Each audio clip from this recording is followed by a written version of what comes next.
Привет, пацаны. Значит, расскажу первая проблема Aveo 1.2. Стреляла сильно в впускной коллектор. Чуть не разрывала впускной фильтр. Срывала вот эту резинку, срывала патрубок. Короче, стреляла, поменял катушку новую, купил, не помогло.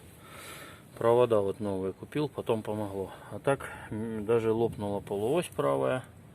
Поменял от этих хлопков. Искал всас холодного воздуха. Вот тут перемотал вот все. Не было никакого всаса. Вот этот клапан поменял. Думал, что обратный клапан подсасывает воздух где-то с улицы, может. Вот. А здесь стоял обратный клапан тоже картерных газов на сброс, но пока я его убрал, он перестал работать. Вот. И снимал даже предохранитель вот с питания эмулятора. Думал, искру портит.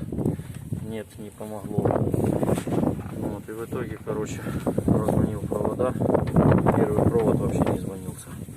Все остальные были более-менее нормальные, но я решил поменять на новые, на лановские. Ну, они сюда подходят, вот резиновые 1.2. И вторая проблема. Корректор фары перебрал чуть-чуть. Залил там шток у меня. Залил его суперклеем. Сделал, чтобы работал. И оно заклинило, короче, перестал поднимать, опускать. Ну, а потом все это расклинил, расковырял, расшурудил, начало работать. Поставил, и у меня оба корректора начали жужжать постоянно при включенном ближнем свете. Ну, посмотрел YouTube, нашел вот масса. Вот она под левой фарой, масса этого фар. Минуса. Зачистил, все смазал. Сейчас поставлю. Думаю, пройдет эта болезнь. Перестанут жужжать мои корректоры фар. Вот такие дела, пацаны. С Aveo 1.2. Это матизовский движок. Так что если проблемы с искрой, провода, свечи менял, не помогло. Лопнула полуось. Менял все патрубки вот эти.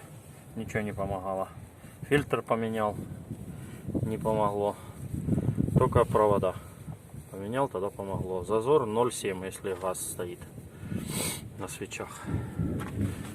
Ну а корректор, масса. Тронул массу, наверное, и начали гудеть оба на ближнем свете.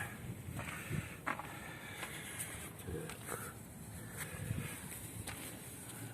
Ну все, катайтесь, пользуйтесь советом. Всем спасибо, всем пока.